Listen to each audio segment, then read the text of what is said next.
अहम खबर से पाक फौज ने मुल्क में दहशत गर्दों के मजमूम मज़ालिम खाक में मिला दिए हैं। वाना कैडेट कॉलेज पर हमलावर सारे खवारिज मारे गए, 650 अफराद को बचा लिया गया। कार्रवाई में किसी भी उस्ताद या तालिब इल्म पर कोई आंच नहीं आने दी गई।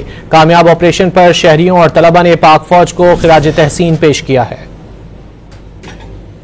सिक्योरिटी फोर्सेज ने मुल्क को आर्मी पब्लिक स्कूल पेशावर जैसे बड़े सानहे से बचा लिया। जुनूबी वजीरिस्तान में कैडेट कॉलेज वाना पर खारिज का बुज़दिलाना हमला नाकाम बनाते हुए तमाम दहशतगर्दों का सफाया कर दिया गया। सिक्योरिटी जराये के मुताबिक कैडेट कॉलेज पर हमलावर एक खुदकुश के अलावा 4 खारिज मारे गए। सिक्योरिटी जराये के मुताबिक कैडेट कॉलेज पर हमले के वक्त 5 से 25 कैडेट समेत तकरीबन 650 अफराद मौजूद थे, जिन्हें फोर्सेज ने बड़ी महारत के साथ रेस्क्यू कर लिया। इस दौरान किसी भी उस्ताद या तालिब इल्म को कोई नुकसान नहीं पहुँचा। दहशतगर्दी की बड़ी वारदात नाकाम बनाने पर मुकामी शहरियों और तलबा ने फोर्सेज को खराज तहसीन पेश किया।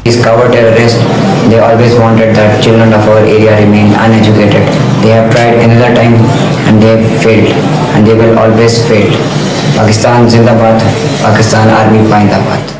हमारी फोर्सेस की बरवक्त कार्रवाई पर दहशतगर्द मारे गए और हम सारे कैडेट महफूज हैं माशाल्लाह। दहशतगर्दों की तरफ से वाना कैडेट कॉलेज पर हमला किया गया, जिसमें हमारी पाक फौज की बरवक्त कार्रवाई में दहशतगर्द मारे गए और हम सारे कैडेट महफूज है। पाकिस्तान आर्मी डेरा कुर्बानी वकड़ला माशाल्लाह स्टूडेंट महफूजी पाकिस्तान आर्मी जिंदाबाद। गुज़िश्ता रोज अफगान खारिज ने वाना कैडेट कॉलेज के मरकजी गेट से बारूद से भरी गाड़ी टकरा दी थी, जिससे दरवाजा गिर गया और करीबी इमारतों को भी नुकसान पहुंचा था। सिक्योरिटी जराये के मुताबिक कार्रवाई के दौरान दहशतगर्द अफगानिस्तान से बराह रास्त हिदायत भी ले रहे थे।